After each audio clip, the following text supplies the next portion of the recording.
Be lively, says New York, I love you, as Ben takes the mound to welcome the Yanks to Cincinnati for a 6:30 start. And before you can even turn your TV to yes, Judge is headed to Kentucky for a solo shot in the first. And like a weird Irish priest, Clark is happy to see right-handers as he gives a clean five despite some glove fuzz that didn't matter to anyone except David Bell. Don't care as Rizzo sneaks one inside the right field pole of Great American Small Park for a 2-run shot, scoring Aaron Judge in the sixth. A Jake Fraley double off Cordero scores Clark's two base runners for Cincy's only two of the game, as Higgy and Harrison tack on a few in the ninth. Yanks win game one 6-2. Game two was like my family's attempt at Mexican food as Brito gets overcooked for 4 earned in 4 innings. But these Yankees went to fantasy land as mythical creature Ben Rortvedt has a 2-hit day, scoring on Judge's base hits twice, and IKF goes deep again, only in Ohio, coming to fruition.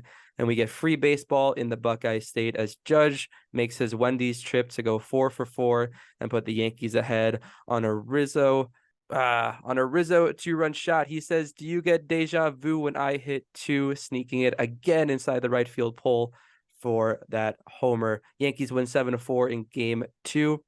Game 3 was a kooky 11:35 a.m. game on Peacock, and the weirdness carried over into the first as Spencer steers a ball fair that the umps called foul, was overturned after replay. But unlike the British Museum, the officials give India something for free as they award Jonathan and the Reds a free run. No errands allowed today as Booney gets tossed in solidarity of Judge's rest day and Hicks's DFA. After Sevy won a clean 75 pitches exactly on his return, 4 2/3 innings. A quiet morning until Bader brings the blast come 1 o'clock to put the Yankees up 2-1, followed by a brunch Glaber bomb. Yankees bring the brooms and sweep Greens Reds 4-1 final. Never thought I'd hear Olivia Rodrigo and a Wendy's reference in the same turn, but shit. I messed up the Olivia Rodrigo. I apologize to Olivia Rodrigo. I don't apologize to Joshua Batson. Team Olivia. Team Olivia all day. Feeling pretty sour still. What stands out to you from the sweep? I mean, it's just the resilience of the offense to be able to come back again. They were down, what is it, 2 out of the 3 games or all 3 games? Or I think it was 2 out of 3. They were coming from behind and winning these games by like pretty much commanding victories all at both times. Yep. It feels like everyone's contributing again, which is really nice. But it's also you're like Judge and Rizzo are leading the charge, which is an essential part of this offense to be working. You need both of those guys producing. And one thing that also kind of concerns me a little bit, but was pushed to the back burner because everyone else is performing, is DJ LeMahieu was like pretty much a non-factor throughout this entire thing. So if you can get him cooking at the same time as those big guys, you're looking at a really good lineup. And Harrison Bader continued streak in the playoffs last season. He's a legitimate bat that can give you pop at any given moment. And then having just Greg Allen and Volpe and Bader on the field at the same time, you have so much athleticism to work with. So I'm excited about a lot of that. And then also I got to say that Clay Holmes looks a lot better coming into this role as like a 7th inning, 8th inning guy. Like everything about the way that he's throwing is exactly what you want to see out of him. He's getting the proper depth on his sinker again, and that was something that we were lacking a few weeks ago. So it feels like his mechanics are back in check, and that is huge. Yeah, this was a nice series. The Yankees did what they should do with a team like the Reds and sweep. But in the past, the Yankees take 2 or 3, you don't have an issue. They take 1 out of 3, and you're like, oh, not the worst. Taking 3 out of 3 is going. You kind of stash it. I mean, obviously, every win counts, but like you're able to put that in your pocket. So that way, when you have a day where you drop a series you're not supposed to, or you have a tough loss, like against the Rays, you can change this to the Yankees took 2 out of 3 at the Rays, and the Yankees took 2 out of 3 in Cincinnati, and all of a sudden it looks a lot different, but it's the same number of wins. So that's why sweeps are really important against bad teams. The Reds aren't a terrible team. They don't have great pitching, and it doesn't help that their best pitcher Hunter Green throws the ball like 105 miles an hour, and they play in a tiny stadium, and he elevates the ball. So he gives up a ton of home runs, but solo shots. Like Hunter Green had a better day than Severino, but Severino is kind of just a better pro, and the Yankees bats backed Sevy up. And he only went 75 pitches, so Hunter Green went 7 innings strong. But they let him run for 4 earned, but just a few blasts there. Yeah, a good showing from the Yankees. I was glad that on the Judge off day they give him the double off day today and yesterday, because the Yankees have a built-in off day today, and this offense came out. Bader was able to hit. Rizzo went off this whole series. IKF, Rortvedt, Volpe, Glaber, extra base hits. I mean, pretty much across the board except for DJ, like you said, which is starting to be a concern. But awesome series from the Yanks. I really hope he's not injured again. This is just kind of a similar type of dip off that he had to when he did get hurt last season, and it's coming very early right now. So I'm hoping it's just a mechanical tweak or his timing is a little bit off, but hopefully we get some more clarity on that situation soon. Looking at DJ's stats, my computer's not loading, so that's why I'm on my phone here. Gotcha. Last 7 days, 0.095 batting average, 0.317 OPS, 3 total bases Oof. in 23 plate appearances. Push that going back the last 14. 182 batting average, 606 OPS, so a bit better. But that's included. I think he had 2 homers the week before, right? So 15 total bases in his last 49 plate appearances. And what's especially notable is the 180 batting average. That's where Not DJ's DJ.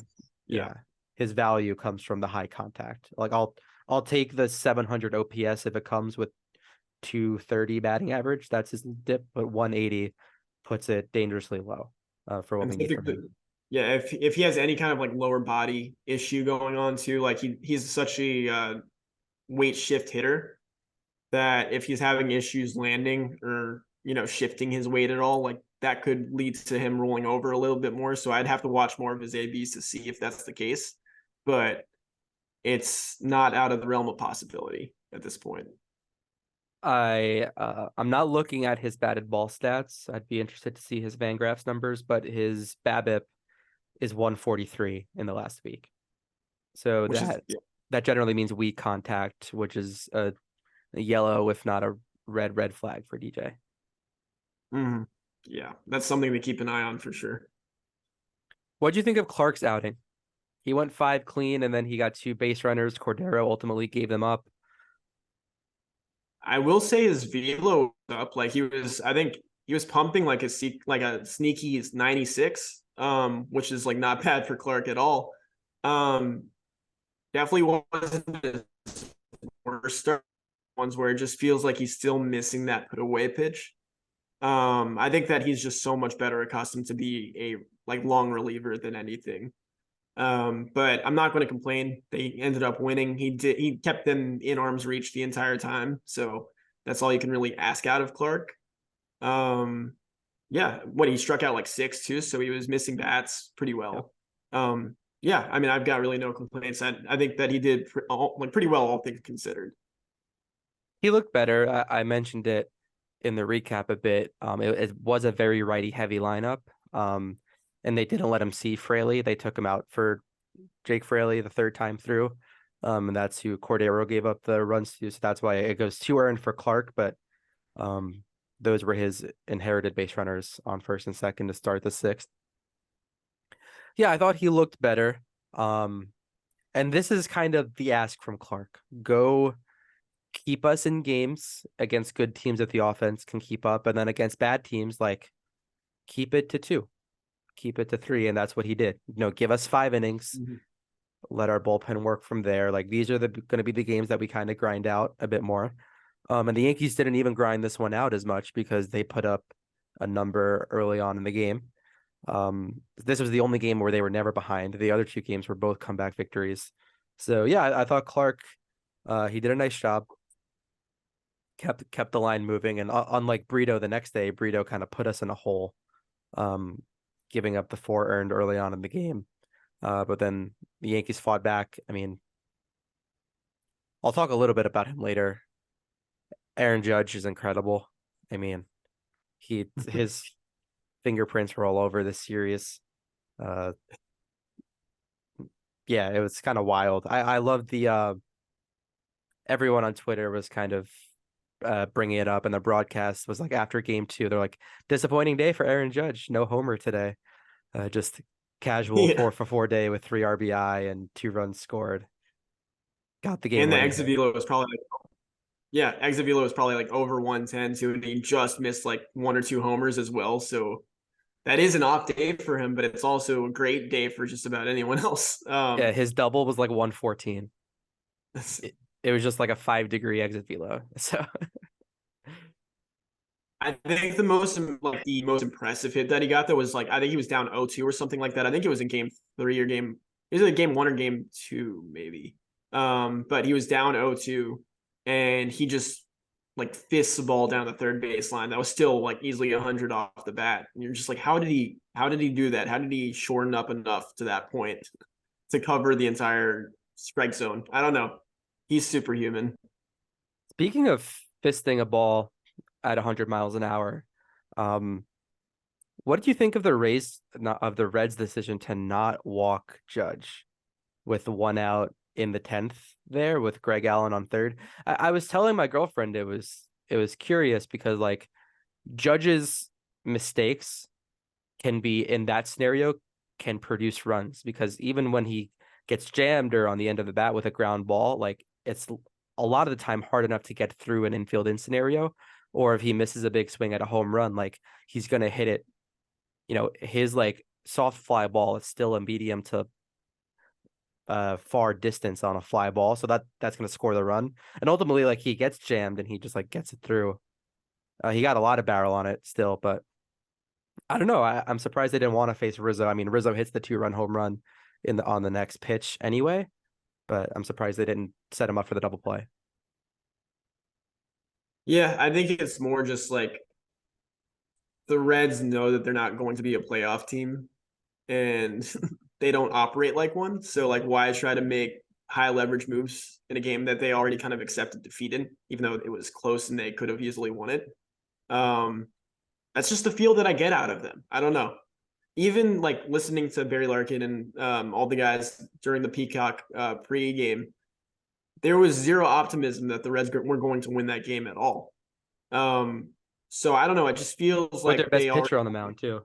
Yeah, exactly. Like that's not the type of mindset you want going into game 3, and they already lost the series at that point for that one. But yeah, I don't think that they were ever mentally in it to win it. Plain and simple. I want to move on to Yankees heartbeat. We talked about him a bit. Yep. I'm gonna go first today. My heartbeat is obvious. It's Aaron Judge. And this is assisted by the Yankees tweet notification that I just got that Aaron Judge was named American League Player of the Week. Um, Aaron No Judge, what do way. you think? What do you think his OPS was? 1.895. I feel like you're cheating. No, 1.893. fuck. My phone is on the other side of the room right now, and I have not touched my keyboard at all. Aaron Judge in the 6 games, and he had an off day on Sunday. 11 for 22, so a 500 batting average. 1.3 slugging for a 1.9 OPS. 5 homers, 2 doubles, 11 ribbies, 7 walks.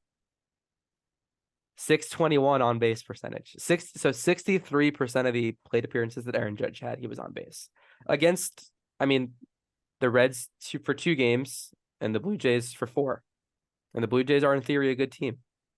I don't think anyone has told Judge that he's not in AAA anymore. It's Oh, been like 7 years.